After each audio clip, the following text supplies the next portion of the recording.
Let's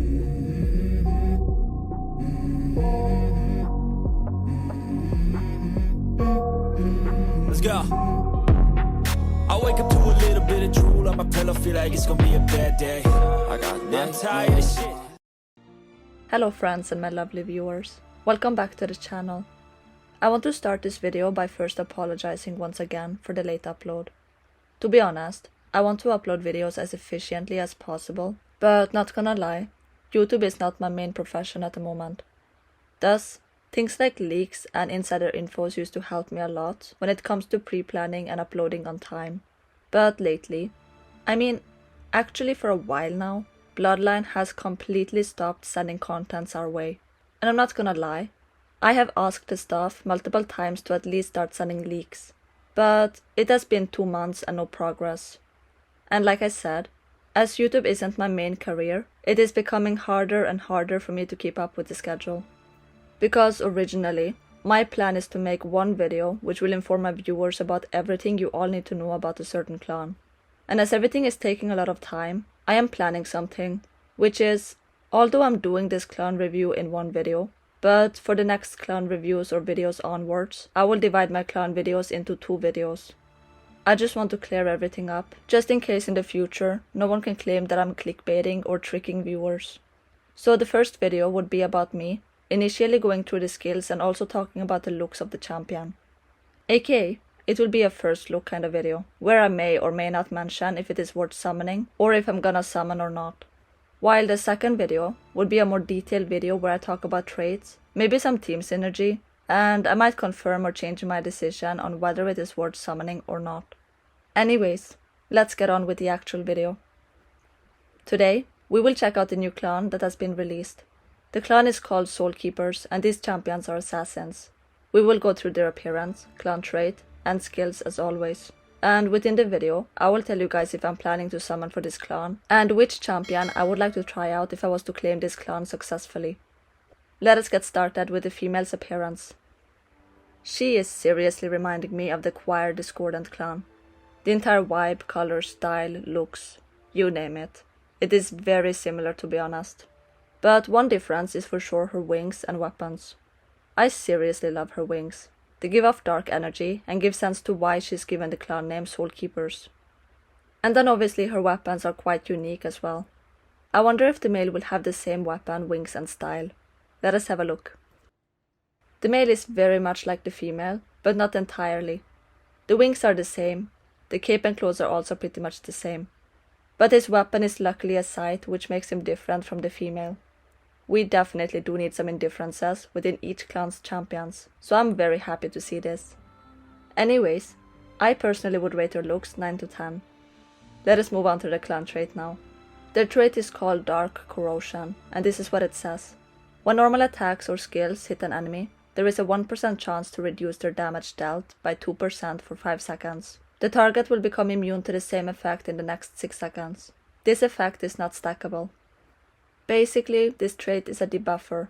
When our champion attacks an enemy with normal attack or skill attack, there will for each time be a 1% chance that the enemy will get his or her damage dealt reduced by 2% for 5 seconds.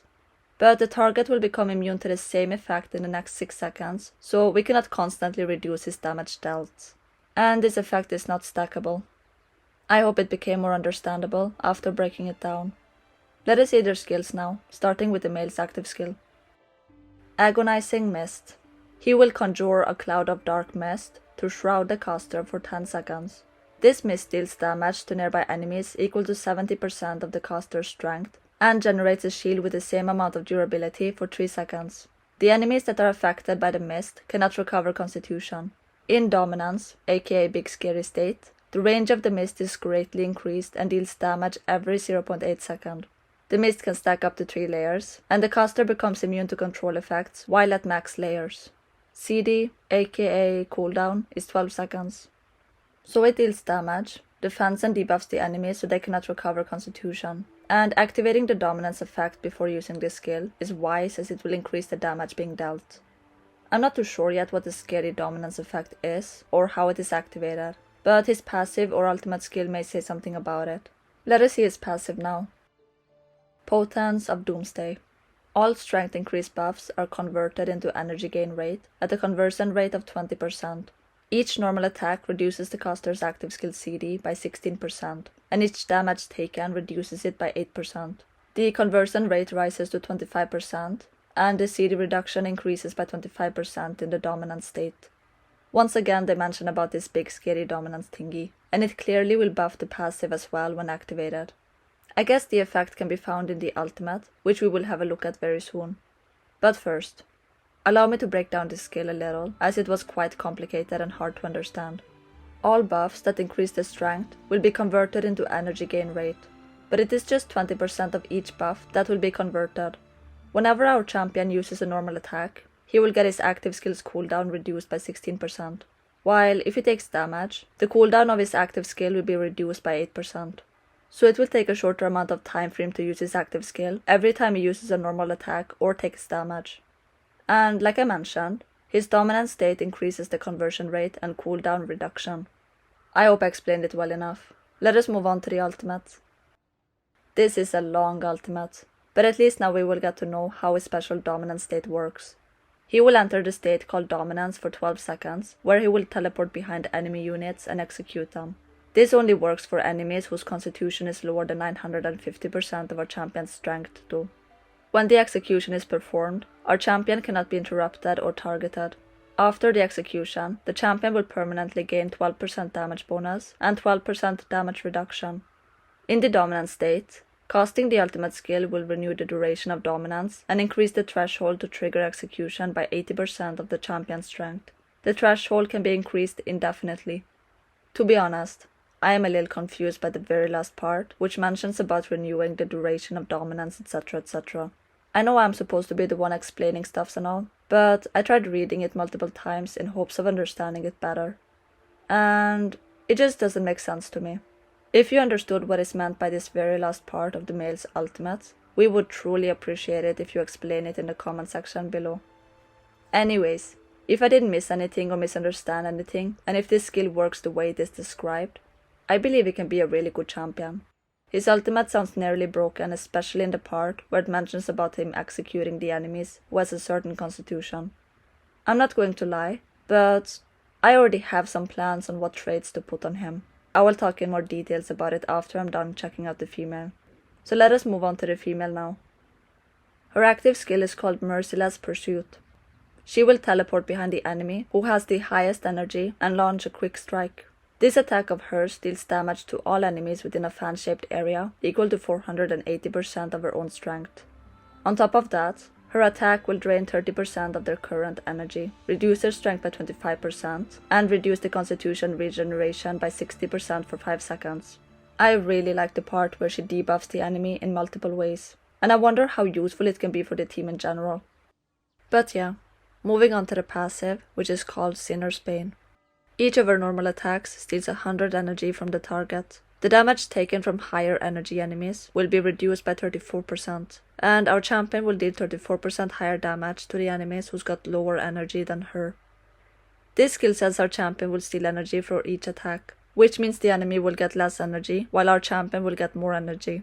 It can be very beneficial if, for instance, his champion does fast attacks. I find the last part of this skill very unique. Like, she will take less damage from enemies who got more energy than her, and she will deal more damage to tired enemies. It is a nice twist. Anyways, let us move on to the very last skill of hers, aka the ultimate. The name Loki breaks my teeth, but I will give it a try. Cataclysmal Carnage. She will continuously slash all enemies in the front, which deals a total damage equal to 800% of her own strength. She will end the slashes with a charging strike, which deals an additional damage equal to 300% of our champion's strength, and knocks back the targets. Our champion will also become immune to the control effects while casting this ultimate. All the enemies that are hit by the skill cannot recover constitution for 6 seconds. She deals a lot of damage when using the ultimate while being immune, but the immunity she gets only works against control effects, which means any normal attacks would still damage our champion. But the enemies that get hit by this ultimate wouldn't be able to recover constitution for 6 seconds. I mean, everything sounds great, apart from the loophole where she can still take damage from normal attacks. That part is a little bit concerning. I am honestly far more impressed by the male's ultimate, as it will almost guarantee the enemy to be killed. It does mention about the enemy being executed if certain criteria are met, but at the same time, I am really impressed by the female as well, because I really like champions that teleport behind the enemy lines and attacks them. Not to mention, she can put some very decent debuffs on the enemy. So what do you all think? Who do you guys think is better? The male or the female? I will let you guys decide in the comment section below. Now, let us move on to the traits of these champions. I would like to move over to the female again, so we can discuss her first. According to the information we got from her skills, I believe something to increase her attack speed will be beneficial. Although some other champion in the team may have Stormthrower's clan trait, I would still suggest putting Agile on this champion, regardless of the soft cap. Because, in my opinion, as an assassin, she needs to take advantage of as much attack speed as possible. As for the other traits, I would recommend putting Focused, Honorable, and Brutal. But if you're not a big fan of Focused, or if you don't have Cunning on any other champion in your team, you can switch Focus with Cunning instead. Do keep in mind, you can always experiment on your own and try other combinations. This is just some combinations I believe will work well with this champion. Time to discuss the male champion's traits. Same as the female, I will suggest putting a trait to speed up the attacks, aka Agile or some other attack speed boosting trait like Stormthrower's clan trait. But do keep in mind that Rapid Shot doesn't stack, so if some other champion in your team has this trait already, stick with Agile instead. As for the other slots we have left, I will recommend putting Brutal and Honorable. And as for the last trait, although I wanna go for Focused, I will not choose Focused. I'm doing this just in case there's a cap or a soft cap for energy gain. Thus in the end I'm suggesting Cunning. So the traits for him would be Brutal, Honorable, Cunning, and Agile. I mean, I could have put Energetic instead of Agile, just to make the champion more sustainable. But this champion is an assassin, so I rather wanna stick with Agile. This is completely up to you though. You can choose whichever combination works the best for you. Anyways, without any further ado, let's talk about what you all have been wanting me to talk about since I started talking about this clan. Thus comes the big question, or the biggest question if you may. Is this clan worth summoning for? To be honest, not gonna lie, I do think this clan may be worth summoning for. And another thing that I do know is that I'm definitely going to summon for this clan. I mean, I just want these pretty wings. Like, come on. Just look at them. They are absolutely super pretty. I will raise an army of fallen angels, using these wings on all of my champions. Everything aside, thanks once again for watching. I really appreciate it. By the way, if you enjoyed the video, a sub to the channel would be soul keeping. And remember to like, comment and share the video if your heart desires. Anyways, see you all in the next one. Take care, adios, stay foxy, bye!